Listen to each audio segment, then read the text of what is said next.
நீலகிரி மாவட்டம் கொளப்பள்ளி பகுதியில் 30 அடி கிணற்றில் விழுந்த குட்டி யானை 11 மணி நேர போராட்டத்திற்கு பிறகு மீட்கப்பட்டது.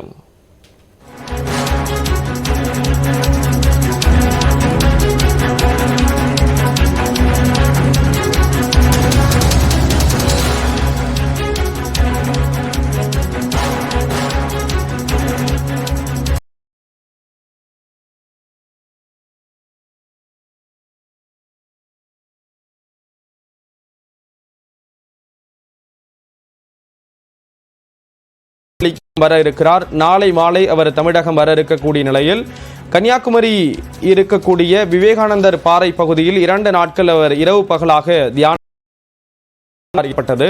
இதற்கு பல்வேறு அரசியல் கட்சிகளைச் சேர்ந்தவர்களும் எதிர்ப்பு தெரிவித்திருந்தார்கள்.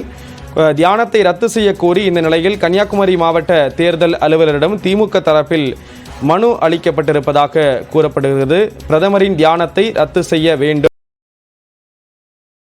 மனுகள் குறிப்பிட்டிருக்கிறார்கள்.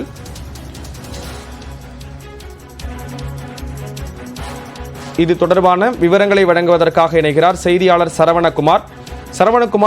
மனு அளிக்கப்பட்டிருக்கு, பிரதமரின் தியானத்தை ரத்து செய்ய வேண்டும்னு என்னென்ன காரணங்களை குறிப்பிட்டிருக்காங்க, விவரத்தை பதிவு செய்யலாம். அதாவது குறிப்பாக கன்னியாகுமரியில் பிரதமர் நரேந்திர மோடி தியானத்தில் ஈடுபடக்கூடிய இந்த நிகழ்ச்சி முறை இருக்கக்கூடிய நேரத்தில் வருவது தேர்தல் பரப்புரையாகவே கருதப்படும் என்கின்ற ஒரு குற்றச்சாட்டை இவர்கள் வைக்கிறார்கள்.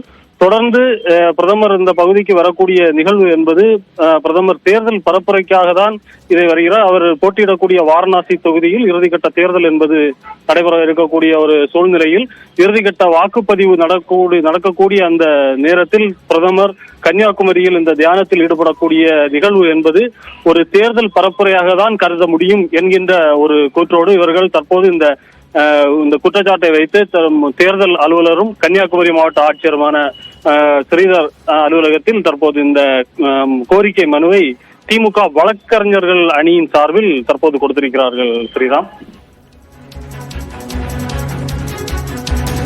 பிரதமரின் தியானத்தை ரத்து செய்க என்று திமுக தரப்பில் மனு அளிக்கப்பட்டிருக்கிறது தேர்தல் அலுவலரிடம். விவரங்களை கொடுத்தீங்க, நன்றி சரவணன்.